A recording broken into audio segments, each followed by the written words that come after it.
In this video, we're going to talk about a problem on temperature. The average normal body temperature is generally accepted as 37 degrees Celsius. Convert this into degree Fahrenheit, Kelvin, and Rankine.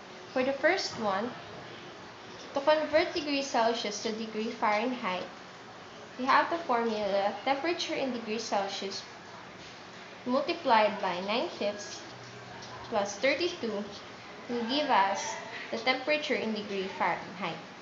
To substitute the given, 37 multiplied by 9/5 plus 32 will give us an answer of 98.6 degree Fahrenheit.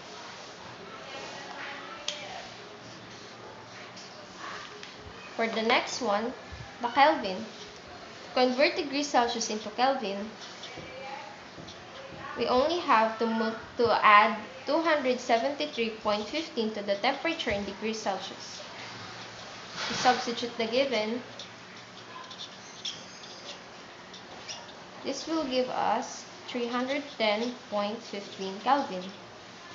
That's the second answer. For the last one, to convert degrees Celsius to Rankine, we have the formula the temperature in degrees Celsius plus 273.15 multiplied by 9/5. To substitute the given, multiplied by 9/5 will give us a final answer of 558.27 Rankine. And that's all.